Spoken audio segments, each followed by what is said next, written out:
presencia de Dios está en la presencia de su pueblo. Cada persona que usted mira a su alrededor es portadora del tesoro de la fe, de la presencia de Dios. ¿Quiere ver usted el cuerpo de Cristo? Mire a sus hermanos.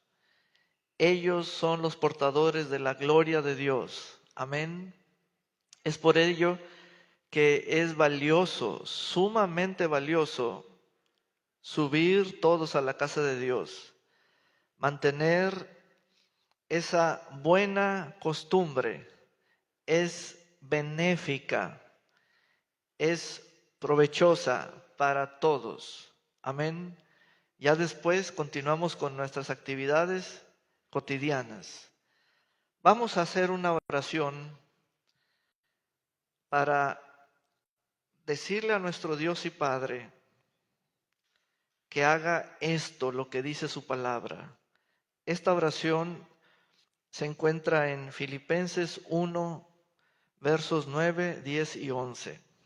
Únase conmigo, porque voy a orar al Padre por cada uno de ustedes. Dice así: y esto le pido en oración, que el amor de ustedes abunde aún más y más en ciencia y en todo conocimiento, para que aprueben lo mejor, a fin de que sean sinceros e irreprensibles para el día de Cristo, llenos de los frutos de justicia que vienen por medio de Jesucristo, para gloria y alabanza de Dios. Y el Señor responde inmediatamente a su palabra. Amén. En este comienzo de año nuevo, el Señor el día de hoy nos da un enfoque, nos pone un punto. Él dice: en este año nuevo quiero que hagas preguntas. Anoten eso, por favor. Hagamos preguntas. Y este es el título, el encabezado, ese es el tópico, esa es la palabra dada, la palabra que viene a ti hoy. Haz preguntas en este año nuevo 2025. Y vamos a hacer un recorrido por las 12 preguntas más interesantes que podemos destacar en el Nuevo Testamento, para que veamos en qué momento surge una pregunta, para que veamos episodios de hombres y mujeres que hicieron una pregunta, que preguntaron en qué momento lo hicieron. Ya estamos a más de la mitad de este primer mes de enero y hoy el Señor te quiere dar ese punto de información, ese punto de fundamento. Haz preguntas en este año. Hagan preguntas en este año. Vamos a la primera pregunta. El libro de los Hechos, capítulo 16. El libro de los Hechos de los Apóstoles, capítulo 16.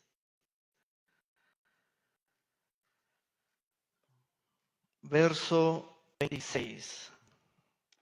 Hechos 16, 26 en adelante. Este es el relato cuando Pablo y Silas estaban en el calabozo, en una cárcel en Filipos. Y pasó lo siguiente. A medianoche ocurrió lo siguiente, 26. De pronto hubo un terremoto tan violento que los cimientos de la cárcel se estremecieron. Al instante se abrieron todas las puertas y las cadenas de todos se soltaron. El carcelero despertó, estaba dormido y despertó. Y cuando vio abiertas las puertas de la cárcel, sacó su espada y quiso matarse, pues pensaba que los presos habían huido. Pero con voz fuerte Pablo le dijo: no te hagas ningún daño, que todos estamos aquí. Entonces el carcelero pidió una luz y, temblando de miedo, corrió hacia adentro y se echó a los pies de Pablo y de Silas. Luego los sacó y les preguntó: señores. Luego los sacó y les preguntó a los dos: señores. Y viene la pregunta: ¿qué debo hacer para ser salvo? ¿Qué debo hacer para salvarme? Miren en qué momento tan difícil, tan oscuro de su vida llegó esa pregunta. Vamos a analizar ese episodio. Hay una espada que todos llevamos. Esa espada es parte de nuestra vida. Ese carcelero estaba allí cumpliendo órdenes. Era el encargado de la prisión. Pero un día, viendo esas circunstancias del terremoto, fue despertado y vio que todas las puertas estaban abiertas y todos los presos estaban sin cadenas. Y sacó su espada y quiso matarse. Pero dice el texto, ¿por qué quiso matarse? Porque pensaba que los presos habían huido, que ya habían huido. Vean ese momento. Aquí lo que revela la Escritura, la aplicación de esto es cómo quitamos esa espada que nosotros estamos usando contra nosotros mismos por causa de lo que pensamos. Pensamos que es por la culpa de alguien que ahora mi destino es fatal. Pensamos que es por lo que me hicieron que yo tengo que matarme. La espada del suicidio, la espada de la culpabilidad, la espada de ser considerado un fracasado, un inepto.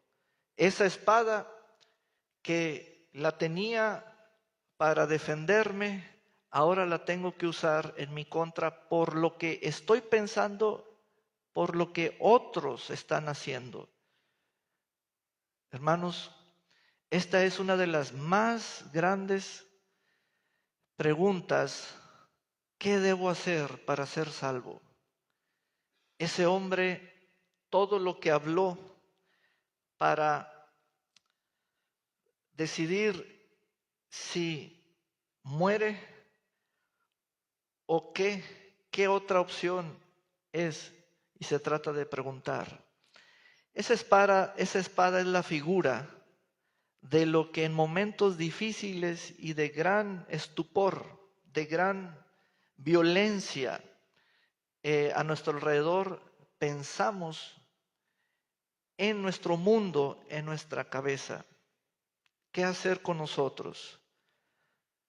¿Por qué? Porque el mundo hace cosas que nos descalifica en un aspecto o en otro, que nos manda al fracaso de una manera o de otra. Y uno dice: mi espada contra mí. Aquí traigo otra pregunta yo. ¿Cómo quitarnos esa espada de encima? ¿Cómo quitarnos esa espada de encima? Y el texto nos dice: haz una pregunta. En medio de tu crisis, haz una pregunta. En medio de lo que estás pensando, porque hay personas que están con serios conflictos internos. ya están pensando contra sí mismos. Eso es algo muy delicado. Ya están pensando contra sí mismas. ¿Cómo quitarse esa espada? Haz una pregunta y ese hombre la hizo. Y ese hombre la hizo. Hay veces que tú tienes ese arranque de usar la espada contra tu mismo negocio, de usar la espada contra tu misma profesión, contra tu mismo oficio. ¿Por qué? Por lo que piensas que otros están haciendo. La espada tiene que ver con cortar la existencia de alguien, la vida de alguien o el curso de la vida de algo. Hay quienes están diciéndole a una herencia, mejor la rechazo, mejor no me den nada. Ellos mismos quieren usar su espada. Pero en este año lo más sabio, lo prudente, lo correcto es, haz una pregunta, por favor. Pregúntale a alguien. Y este hombre está a punto de quitarse la vida a él mismo, porque ya no tiene valor su trabajo, porque ya no tiene sentido de su razón de ser, porque faltó al código de ética, faltó a su función pública. Pero hizo una pregunta, y la pregunta es, ¿qué debo hacer para salvarme? Él sabe cómo matarse, todos sabemos eso, pero lo que no sabemos es cómo salvarnos. Por eso hagamos preguntas en cualquier campo, los negocios, lo familiar. Hay tantas situaciones entre hermanos, entre empresas familiares. Yo les urjo a que hagan preguntas porque están matando el negocio. O cualquiera que sea el caso guardado, el caso en conflicto. Hagan preguntas en este año, dice el Señor. Y entonces le dijeron, cree en el Señor Jesucristo. Él es el dador de la salvación. Él es el que te dará vida. Pasarás de muerte a vida. Él es el que te salvará. Creer en el Señor Jesucristo. ¿Como qué? ¿O como quienes? Como Pablo y Silas creyeron, cree tú. Y le dijeron, y se salvarán tú y toda tu casa. Hermanos, aquí este versículo 31 es glorioso, porque sí tiene respuesta a esa pregunta. Aleluya. Sí tiene respuesta la pregunta que tú tengas. Y sabes, la espada volvió a su lugar. Y la espada no fue usada para quitarse la vida. ¿Qué debes hacer tú para ser salvo? Exactamente como indica la respuesta. Creer en el Señor Jesucristo y serás salvo tú y toda tu casa. Creer como creyó ese carcelero, como creyó ese apóstol Pablo, como creyó ese hombre de Dios Silas que estaban con él. Vean el verso 32. Y les hablaron de la palabra del Señor. Ahí está el recuento de los hechos. Les hablaron de la palabra, les hablaron lo que tienen que creer. Tienen que creer lo que les estoy hablando, les decía el apóstol Pablo. A él y a toda su casa, a esas horas de la noche, el carcelero los tomó y les lavó las heridas, y luego él y toda su casa fueron bautizados ya como creyentes. Es el bautismo del creyente. Un creyente bautizando a otro creyente. Hermanos, ahora yo les hago una pregunta a ustedes. ¿Cuál es la característica de la salvación en el creyente? ¿O cuál es la característica de que la salvación ha llegado a una persona? Vean lo siguiente. Después lo llevó a su casa y le sirvió de comer, y él y toda su casa se alegraron mucho de haber creído. Hermanos, así es. Así es. No tenemos caras tristes, no tenemos caras largas, no tenemos caras de religiosidad. Tenemos esa experiencia. Esa es la característica de un salvo. Se alegraron mucho de haber creído. Es decir, es un hecho creer. Es un hecho haber creído. Es un hecho que ya pasa a ser un estado en la persona, estado de salvación, condición de salvo. Vean, tan sencillo, tan práctico, tan así como lo estamos leyendo. En este ministerio, en este pastorado, no pretendo crear un ambiente bajo la marca perdón y amistad para etiquetar o sellarlos a ustedes. No, eso nunca. Es que este lugar es un recinto donde se reúnen los que están alegres por haber creído. ¿Ven esa parte? ¿Ven? Entonces, porque ya no estamos bajo la espada de una condenación, ya no estamos bajo la espada de un conflicto en nuestra conciencia. Tu rostro debe reflejar el gozo de la salvación.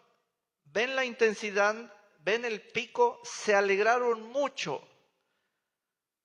Esto es la diferencia. Miren, ustedes pueden salir al final de esta reunión alegres por haber venido, pero ese no es el punto.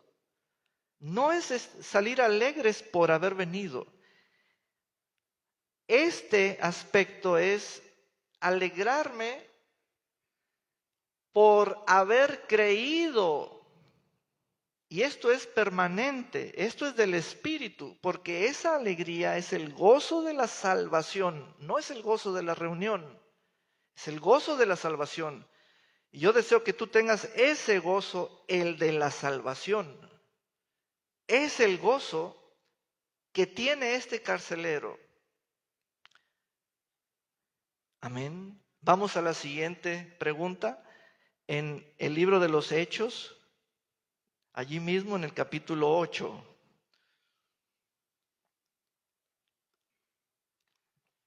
Hechos, capítulo 8.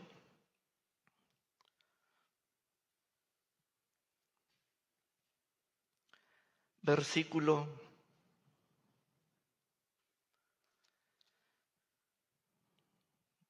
35. Esta es otra experiencia ahora entre un etíope, eunuco, funcionario del reino de la Candace, la reina, y un hombre diácono, un varón lleno de fe, Felipe,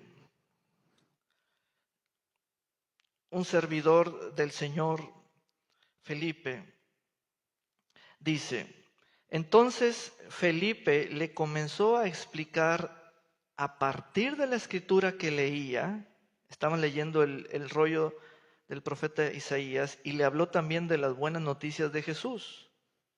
En el camino encontraron agua y el eunuco dijo, aquí hay agua. Y viene la pregunta. Hermanos, ¿por qué el Señor hoy nos amonesta? Tiene toda la intención de decirnos que hagamos preguntas. ¿Saben por qué? Porque el valor de una pregunta es el valor del interés que tú tienes. Si no haces preguntas, no muestras interés. No hay respuesta. No hay ese deseo, no hay esa demanda de. Viene un maestro, es Felipe, viene exponiéndole el texto del libro del rollo del profeta Isaías, lo están leyendo físicamente allí y le abre el entendimiento ese maestro, Felipe, y Felipe le habló de que el Señor les dijo en Marcos 16, el que crea y fuere bautizado será salvo, el que crea y fuere bautizado será salvo. No dice el que creyere y quiere ser bautizado. Hermanos, préstenme toda su atención.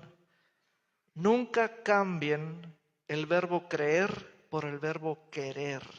No es querer, es creer. No dice el que quiera ser bautizado. No, no, no. Es incorrecto darnos esa alternativa. ¿Quiere ser bautizado? No, es el que crea y fuere bautizado. Entonces, viene la pregunta, aquí hay agua. Miren la pregunta. Cuando este eunuco, que es un alto funcionario, un hombre inteligente, un hombre culto, un hombre rico, tiene que humildemente hacer una pregunta, porque ya tiene fe, ya hay entendimiento, ya le abrieron el entendimiento, ya le revelaron al Mesías en el texto, en el profeta, en el libro del profeta Isaías. ¿Hay interés? Sí. Y Felipe está esperando la pregunta. ¿Hay algo que me impida ser bautizado? Hazte esa pregunta hoy, porque has acumulado bastantes puntos de referencia. Uno de ellos es el qué dirán, otro de ellos es el me invitaron y ni modo de ser irrespetuoso. Eso no tiene relevancia, eso no tiene sentido, no es de valor. Hasta que tú hagas la pregunta, tienes que hacer preguntas en este año. Ya me explicaron el Evangelio, ya me explicaron que Jesús dijo, el que creyere y fuere bautizado. No dice, el que creyere y quiere ser bautizado. O sea, ¿quieres o no quieres? No, no es así. Hay un riesgo que yo nunca quiero ofrecerle a nadie. Nunca le debo ofrecer la salvación sin el bautismo a alguien. ¿Me escucharon bien? Nunca le debo ofrecer la salvación sin el ser bautizado en agua. Es el que creyere y fuere bautizado, será salvo. No tomemos riesgos innecesarios. Cuando tú expongas el Evangelio, cita el texto tal y cual le funcionó. Es decir, lo que le está exponiendo Felipe funciona para ser salvo, funciona para incorporarlo al creyente, a Cristo. Entonces, ¿hay algo que me impida ser bautizado? Impedimentos. La pregunta no es tonta. No hay preguntas tontas. Aquí el desafío es que si la pregunta tiene respuesta, ese es el desafío. Sé bravo, sé brava contigo mismo. Tú di, le voy a hacer una pregunta al texto, le voy a hacer una pregunta al pastor, le voy a hacer una pregunta al hermano que está platicando conmigo. ¿Hay algo que me impida ser bautizado hoy? ¿Ahora? Aquí hay agua. ¿De qué le están hablando? De ser bautizado. Felipe le dijo, si crees, ¿dónde está el verbo querer? No, no es querer, es creer. Si crees de todo corazón, solo el corazón, la base donde está tu voluntad, la toma de decisiones, el asiento de tus pensamientos, donde eres tú en tu interior, donde recibes y aceptas la palabra, donde estás creyendo la palabra que penetró en ti, que vino por el oír, donde estás aceptando la evidencia que está en la escritura que Felipe te está exponiendo. Si crees de todo corazón que Jesús es el Hijo de Dios, puedes ser bautizado. Ya. Qué importante es el ser conciso, el ser breve. Nada de que en 6 meses, después de tantos cursos, de que estás en observación. No, hermanos. ¿Por qué? Porque una pregunta salva un proceso. Es decir, el hombre con su religiosidad ha buscado procesos. ¿Qué más tengo que hacer? Y va a un lado y le añaden. Y va a otro lado y le añaden. Pero en el texto hay hombres que ya hicieron preguntas que te ahorraron a ti procesos. Ese hombre, fíjense la estructura de su pensamiento al hacer la pregunta. Como este varón, el etíope, es inteligente, es un hombre de alto cociente intelectual, es un hombre sabio. Fíjense cómo formuló la pregunta. ¿Hay algo que me impida? ¿Hay algo que me impida ser bautizado? Y Felipe le dijo, como te he dicho, eunuco, como te lo he explicado, señor funcionario, si crees hoy de todo corazón. Y el eunuco respondió, creo que Jesucristo es el Hijo de Dios. 1, 2, 3, 4, 5, 6, 7, 8 palabras que forman una respuesta. No es creer más, no es creer menos, es creer así, exactamente así. ¿Ven cómo en el Evangelio hay oportunidad para que preguntes? Porque el Evangelio son respuestas. Amén. Vamos a otra pregunta. Marcos capítulo 9. San Marcos capítulo 9. Aleluya. Marcos capítulo 9.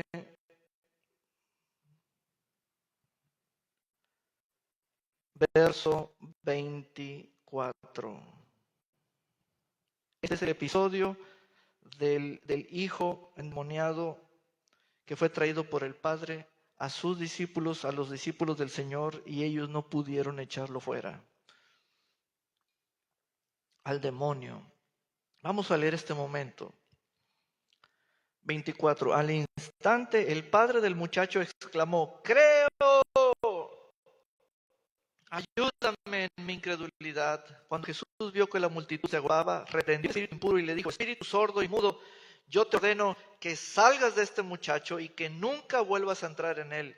El espíritu salió gritando y sacudiendo con violencia al muchacho, el cual se quedó como muerto. En efecto, muchos decían, está muerto. Pero Jesús lo tomó de la mano y lo enderezó, y el muchacho se puso de pie. Cuando Jesús entró en la casa, sus discípulos le preguntaron a solas, ¿cómo podemos aprender mejor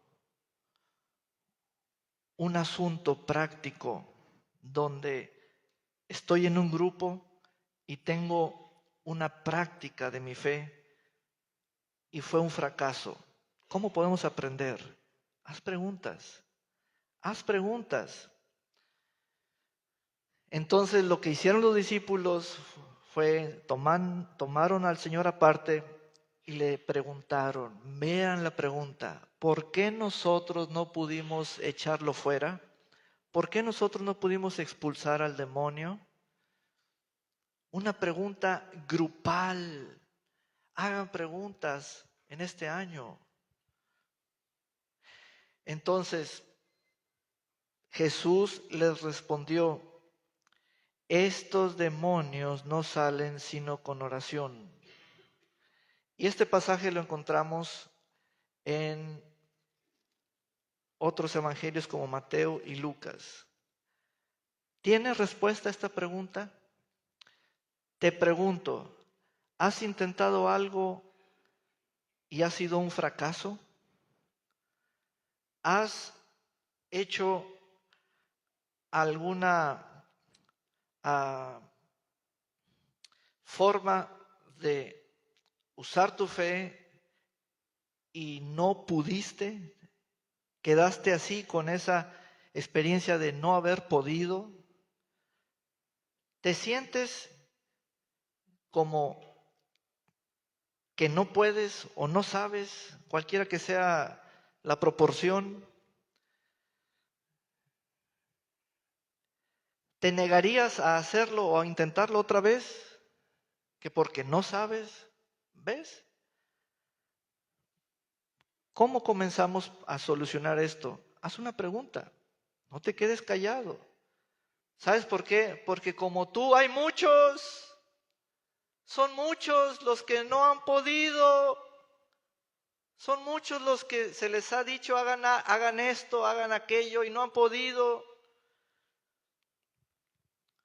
A unos Jesús les dijo, denles ustedes de comer y no pudieron.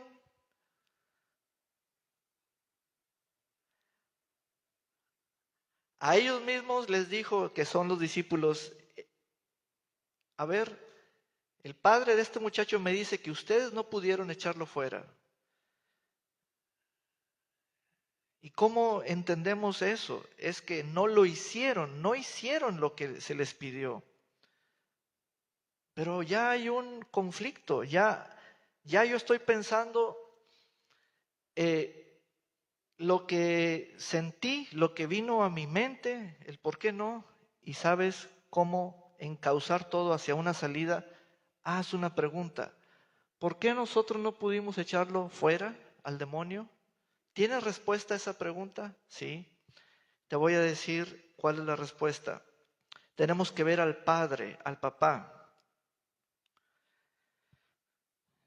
En el verso 23, en el verso 22 dice, muchas veces, esta es la palabra del Papá, lo arroja al fuego o al agua con la intención de matarlo.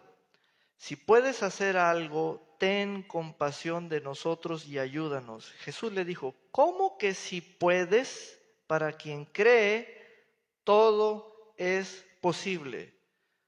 ¿Cuál clase de creer es ese? ¿Qué vimos en las dos preguntas anteriores? Creer en el Señor Jesucristo y serás salvo. Si crees de todo tu corazón, serás bautizado o puedes ser bautizado. Y aquí Jesús dijo, para el que cree, todo es posible. Entonces, ¿por qué no pudieron echarlo fuera? Al demonio de un muchacho. Porque primero tienen que echar fuera de ellos la incredulidad.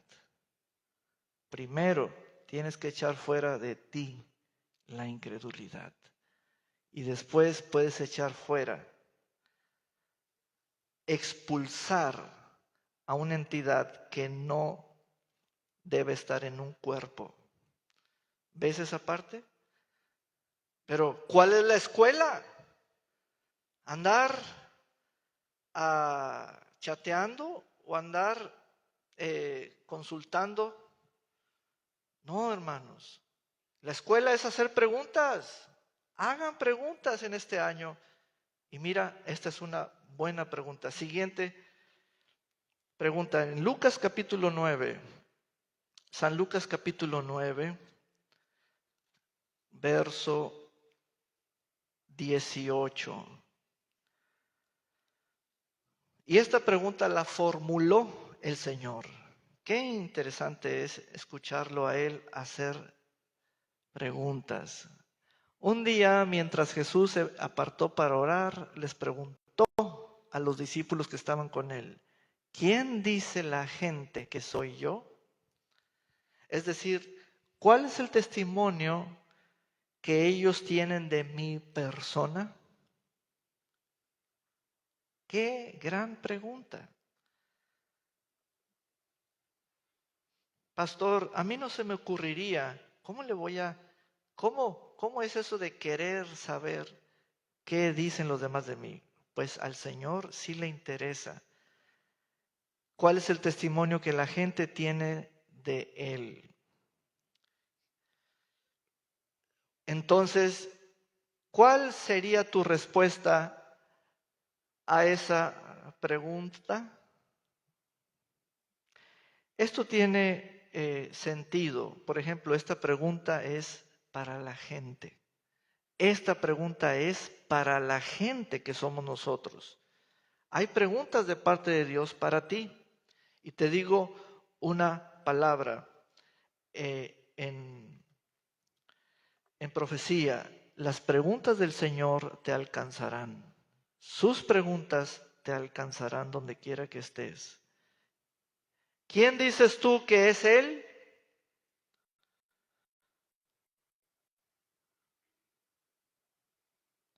Y entonces dice, ellos respondieron, unos dicen que eres Juan el Bautista, otros que Elías y otros más que eres alguno de los antiguos profetas que ha resucitado.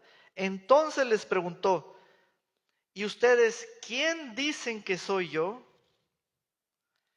El valor de esta pregunta es especial porque ellos siguen a un hombre joven llamado Jesús y no tienen una revelación de Él todavía. Y eso es negativo. ¿Cómo estamos agrupados? ¿Cómo estamos reunidos si no tenemos una revelación del Señor y de nosotros mismos? Aquí es donde la pregunta establece un orden, un fundamento. ¿Y quiénes somos? ¿Y quién eres? Siempre el valor de la identidad es supremo. Es muy valioso el valor de la identidad. ¿Por qué? Porque no debemos tener una falsa identidad de quién es el Señor. Y miren, solo uno, Pedro le respondió, tú eres el ungido del Padre, lleno del Espíritu Santo, eres el ungido de Dios. Todo lo demás, todo lo que está en la boca de aquellos que respondieron es una falsedad. Mira cuántas cosas no son útiles en nuestra práctica. Una pregunta te hará despejar, te mantendrá libre de conceptos erróneos, falsos acerca del Señor. Y gracias a la respuesta nos damos cuenta de que el Señor es el ungido del Padre, lleno de gracia y de verdad. Amén. Y a partir de ese día, Pedro supo con toda claridad a quién estaba siguiendo. Miren,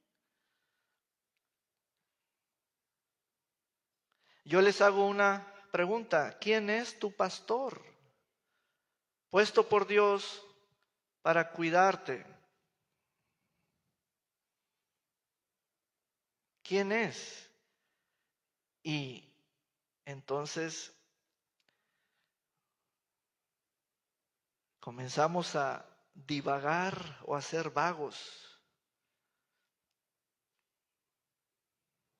Yo quisiera platicar con algunos de ustedes en ese aspecto, porque sé que más de una persona, hombre o mujer, me va a decir, mire, mi apóstol es fulano, mi profeta es fulano, mi evangelista es fulano, mi pastor es fulano y mi maestro es fulano. Otros me van a decir, el otro extremo, mi pastor es el Señor, el que está en el cielo. Todos fuera de lugar. Por eso tiene que haber una pregunta a la cual todos lleguen y todos respondan. Si no existiera esa pregunta, no hay lugar a una revelación. Aprovecho para ser claros, porque la pregunta me lo permite. Ustedes no deben ser pastoreados vía el YouTube. Ustedes no deben ser pastoreados vía Facebook, vía cadenas de WhatsApp. Ustedes deben ser pastoreados personalmente por la investidura, la unción y el llamamiento oficial de un hombre puesto por Dios. Ustedes no deben ser pastoreados por la televisión o cualquier fuente masiva de comunicación donde están oyendo a otro. Eso no debe ser, porque entonces usted y yo vamos a tener un problema. Yo le voy a decir a usted, yo no soy su pastor es la persona que está escuchando, vaya con él. Por eso Jesús hizo una pregunta y dijo, ¿quién dicen ustedes que soy yo? ¿Quién soy yo para ustedes? Y lo que le responde el Señor a Pedro es lo que nos da el cuadro completo. Bueno, en otra escritura, en otro evangelio dice, esto no te lo reveló carne ni sangre, sino mi Padre que está en los cielos. Vamos a avanzar a la siguiente pregunta. Hechos capítulo 4. Hechos capítulo 4.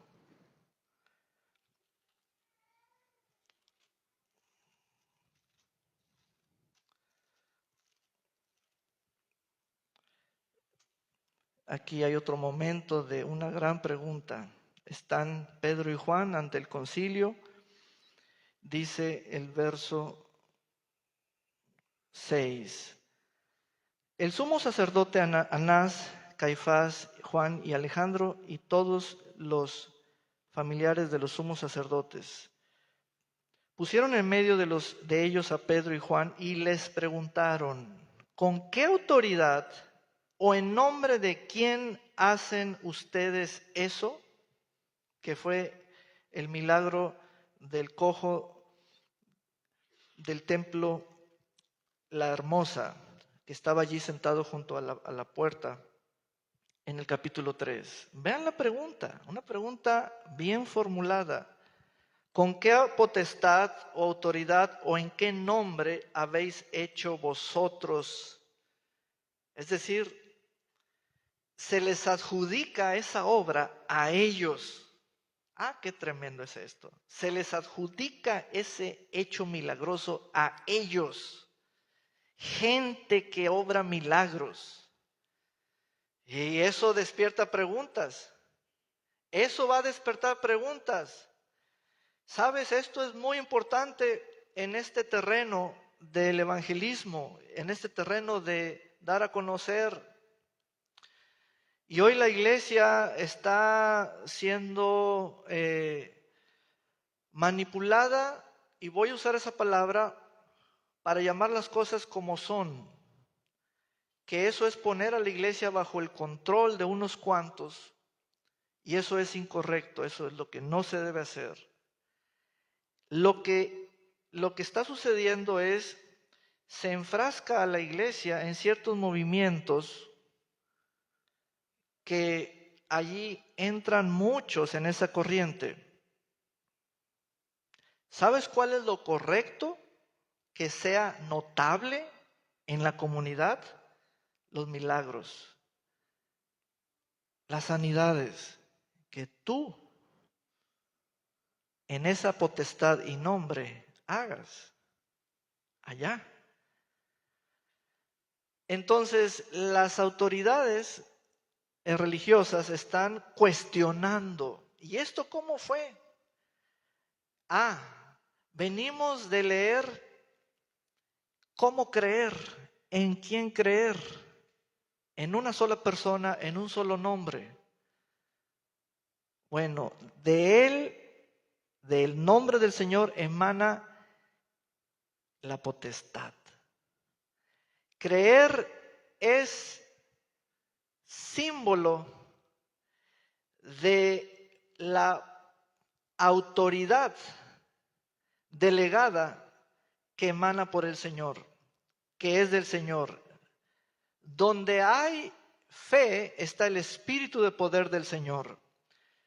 Y ahí está, ¿con qué autoridad o potestad o en nombre de quién hacen ustedes?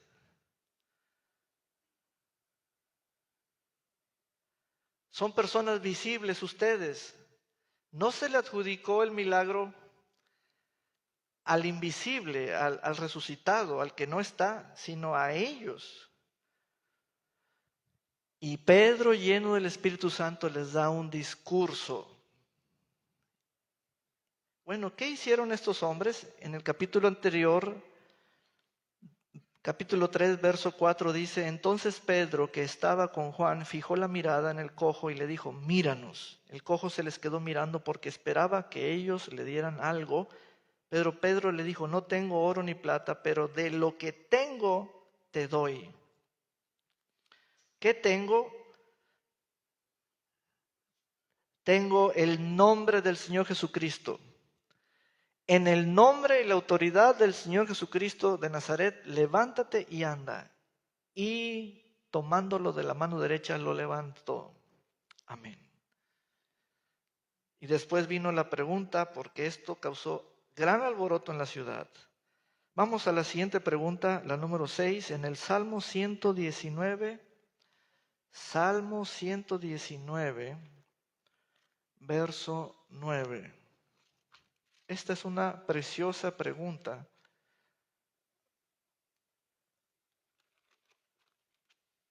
Salmo 119, versículo 9. Dice, ¿cómo puede el joven limpiar su camino? Miren, es una pregunta. ¿Cómo puede el ser humano desde su juventud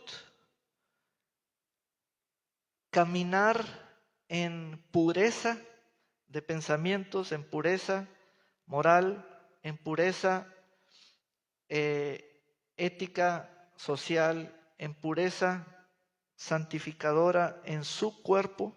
¿Cómo puede? Puede. La pregunta es, ¿se puede caminar en pureza? Sí se puede. Esta pregunta genera imágenes porque es poética, tiene naturaleza poética. ¿Saben por qué? Porque desde la juventud es que nos comenzamos a ensuciar, a manchar. Desde la adolescencia, desde la juventud, comenzamos a conocer lo bueno y lo malo. Comenzamos a caminar. Ya hay un camino. Ya hay un camino. Desde la juventud ya hay una definición de nuestro caminar. ¿Y qué necesita un joven? Necesita la palabra. Pero ¿qué es la palabra para él? La del Señor. El detergente, la limpieza, el agente activo que lo limpia, lo limpia. ¿Cómo puede el joven limpiar su camino? Obedeciendo tu palabra. Entonces, juventud no significa más allá que un periodo, una edad, pero juventud no es belleza a menos que esté limpia la vida, a menos que el camino esté limpio. Y esa palabra hoy la está hablando fuerte el Señor, Piensa en esa palabra, limpieza. A ver, dame otra versión, por favor, del verso 9.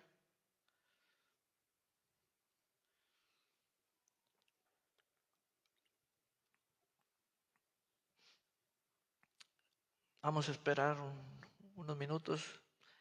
¿Cómo puede? Hay otra versión que dice, ¿con qué limpiará el joven su camino?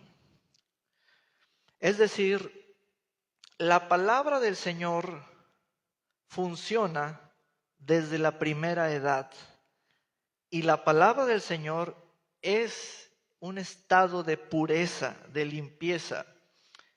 Yo quiero que los jóvenes reciban esta palabra. ¿Cómo podrá un joven, una señorita, mantener limpio su sendero? Vamos a ver qué puntaje sacan cada uno de ustedes en limpieza. A ver, llevo mi hojita. A ver, orejas limpias, dientes limpios, uñas limpias, recámara limpia, dormitorio, baño limpio, zapatos limpios.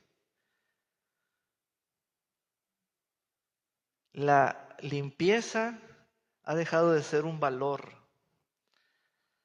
Ahora nos gusta más la velocidad, la riqueza, pero hermanos, hoy el Señor te dice, la limpieza es uno de los valores atractivos.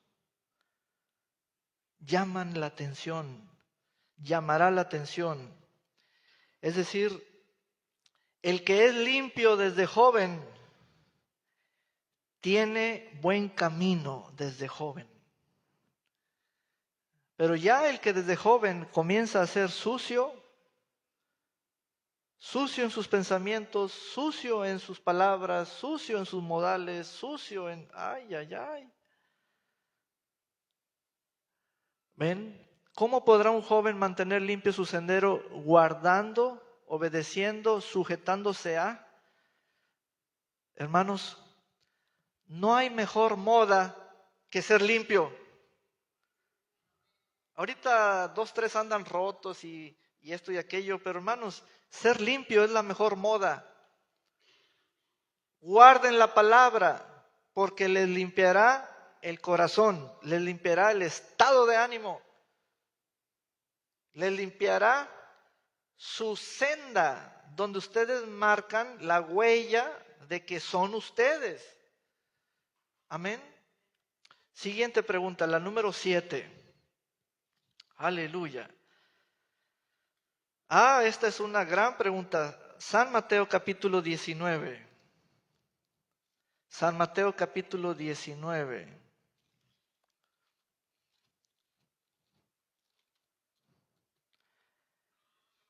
Dice el texto,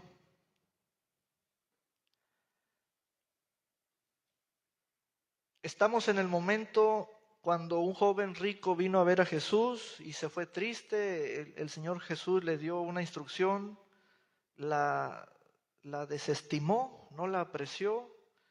Y entonces los discípulos pues estaban mirando todo, escuchando todo y tuvieron una conversación con el Señor. Y aquí entra el protagonista, Pedro, en el verso 26, dice, entonces Jesús los miró y les dijo, para los hombres esto es imposible, pero para Dios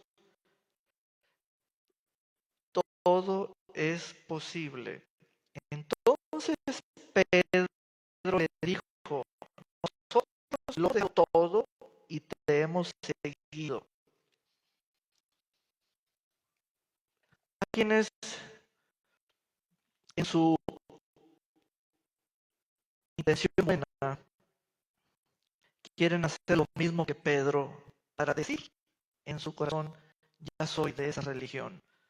No es así, hermanos, no es así. Pedro no tiene ese concepto como el que muchos quieren imitar. Tenemos que comprender qué está ocurriendo en la mente de Pedro. Pedro le dijo, Pedro era dueño de una empresa pesquera, tenía barcos, redes, empleados, etcétera. Era padre de familia. Nosotros lo hemos dejado todo. Ya soy de tu religión. No, no es así. No es así. Nosotros lo hemos dejado todo y te hemos seguido. Pero aquella masa de bienes sigue funcionando, ¿eh? La empresa sigue funcionando, pero ya no está la fe del dueño en sí mismo, sino está en aquel que está siguiendo. Ya no está la confianza en él mismo, sino la ha depositado en aquel que está siguiendo. Y te hemos seguido. Eso de seguir es muy valioso en términos de fe, porque la fe produce movimiento. Dígalo conmigo, mi fe produce movimiento. Sí, pero ¿saben en qué cosa propia del movimiento se han tardado, hermano Alejandro? ¿Se han tardado, hermano Joel? En hacer preguntas, hermano Ignacio, se han tardado. ¿Por qué si siendo hombres de negocios, si siendo hombres productivos, todos, porque ya somos personas económicamente activas, ¿por qué no le hemos hecho la gran pregunta a aquel que estamos siguiendo? ¿Cuál es la pregunta? ¿Qué ganaremos con eso? Hoy háganle esa pregunta al Señor. Pero es una pregunta abierta, despierta, o sea, en estado consciente. Es una pregunta que hacen los seguidores. Los seguidores tienen bien claro lo siguiente: las cosas que tengo no me limitan para lo que creo. Esa es la exposición de aquello. No es vender todo, no es abandonar todo, no es abandonar la panadería, no es abandonar la oficina, no es abandonar, no, sino que es hacer la declaratoria de que lo que tengo no me limita para lo que creo. No me limita. Escriban eso. Sí, pero haz la pregunta. Hagan la pregunta. ¿Qué ganaremos con eso? ¿A qué le llamó eso? ¿Cuál es el objeto? Eso. ¿Qué es lo indicado? ¿Cuál es el señalamiento? ¿Qué ganaremos con eso? Hemos dejado eso y te hemos seguido. ¿Qué ganaremos con esta conducta que somos creyentes y estamos en un desarrollo contigo porque te estamos siguiendo a ti mientras lo nuestro funciona? A ver, esa pregunta nos estabiliza. ¿Saben por qué? Porque si yo comienzo a creer en el Señor Jesucristo, y yo tengo un restaurante, o yo tengo una oficina, o tengo una profesión, o tengo un taxi. O sea, estoy dando ejemplos supuestos. Eh, si yo tengo la idea de que creer significa perder, estoy equivocado. De eso Pedro quiere destapar su mente y quiere saber si lo que está haciendo le produce o no. Pedro sabe lo siguiente: el mar produce si me meto al mar a pescar. Pero si me meto en el Señor, ¿qué voy a pescar? Vean lo que está en la mente de ese hombre. Entonces, si soy arquitecto, si soy funcionario, si soy etcétera, ya soy creyente, voy a perder. Eso es falso. Eso es falso. Soy creyente. ¿Qué definición es? Soy seguidor. Entonces, al ser seguidor, soy una persona que está en una mejor condición que las demás. Ve, si Pedro no hubiera hecho esa pregunta, seríamos unos tímidos junto con él, unos tímidos de que a Dios no se le puede cuestionar. Sí se le puede cuestionar. Pedro lo hizo. ¿Sabes por qué? Con mayor razón, porque Él lo sabe todo. Claro que sí, le vamos a hacer preguntas porque conoce todo. Y entonces Pedro dijo: ¿qué ganaremos con lo que yo y en voz de todos hemos hecho? ¿Tiene respuesta a esa pregunta?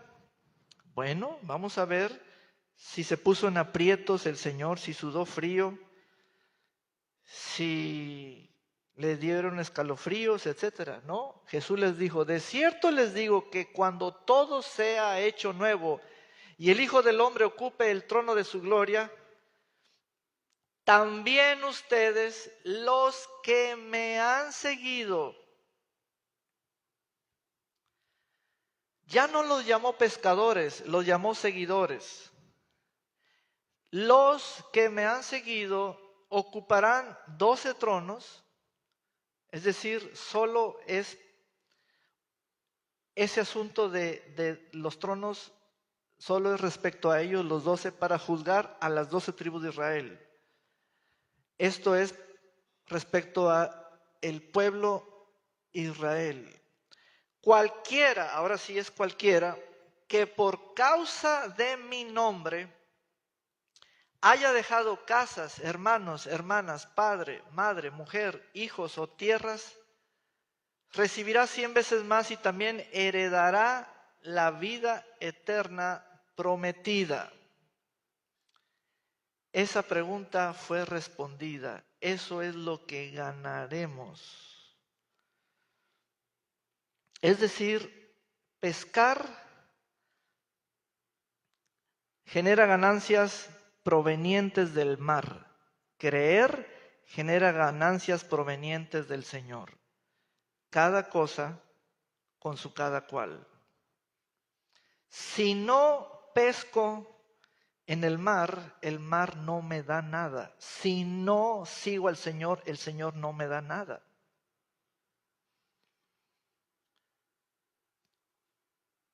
Todo es productivo, solo hay que seguirlo. Hay que seguirlo. Hay que seguir vendiendo, hay que seguir ofreciendo, hay que seguir, porque le da valor a los seguidores, es productivo. Amén. Siguiente pregunta, Santiago capítulo 5.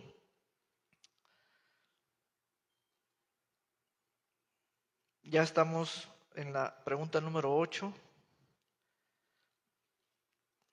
Vamos a ser breves. Santiago capítulo 5, verso 14. Miren, ¿hay algún enfermo entre vosotros? 14. ¿Hay entre ustedes algún enfermo? Qué interesante es que no se preguntó si hay algún médico, sino se preguntó que si alguien está enfermo. ¿Por qué? Porque los enfermos siguen viniendo y siguen llegando y siguen llegando. Y se pregunta por los que así vienen. Se pregunta por los que así llegan. La cuestión es que si esa pregunta tiene respuesta, hermanos, les urjo a lo siguiente: sean serios en su dolor, sean serios en su estado, sigan la prescripción, sigan la respuesta, no se desvíen de la respuesta. La respuesta a esa pregunta es que se llame a los sacerdotes o pastores o ancianos de la iglesia, su iglesia, para que oren por él y lo unjan con aceite en el nombre del Señor, porque Santiago sabe que el Señor obra como lo hizo con el cojo de la puerta de la hermosa por medio de Pedro y Juan. Sigue siendo el mismo nombre en el nombre del Señor. La oración de fe, eso es lo que está promoviendo Santiago, que el enfermo conozca la oración de fe. Sanará al enfermo y el Señor lo levantará de su condición de tumbado, lecho, cama. Si acaso ha pecado, porque puede ser causal el pecado, es que andaba en esto y en esto. Y es que practica esto y esto y esto. Y es que le gusta esto, esto y esto. Sus pecados les serán perdonados. Confiesen sus pecados unos a otros y oren unos por otros para que seáis sanados. La oración del justo es muy poderosa. La oración del justo es muy poderosa y efectiva. Amén. Otra pregunta, primera epístola del apóstol Juan,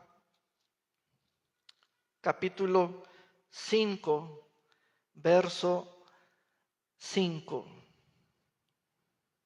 Dice: ¿quién es el que vence al mundo sino el que cree que Jesús es el Hijo de Dios? ¿Qué indica esta pregunta? ¿Recuerdas? ¿Creen en el Señor Jesucristo? ¿Recuerdas qué impide que yo sea bautizado? ¿Qué indica esta pregunta? Esta gran verdad. La victoria comienza desde el primer día cuando creíste. Es desde el creer. Ese cuándo que tiene lugar y fecha ya es el primer día de victoria. Dale un gran aplauso al Señor. Aleluya. Gloria a Dios.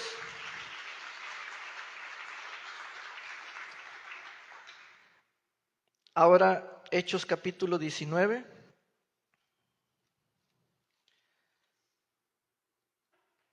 Hechos capítulo 19.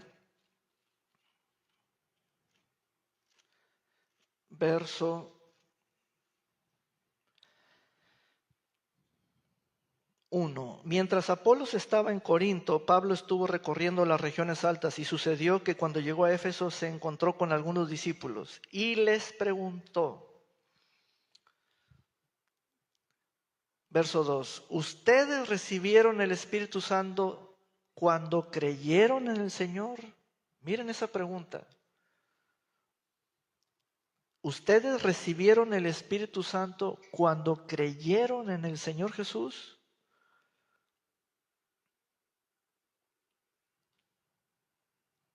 Sombrea el verbo recibir y sembrea el verbo creer.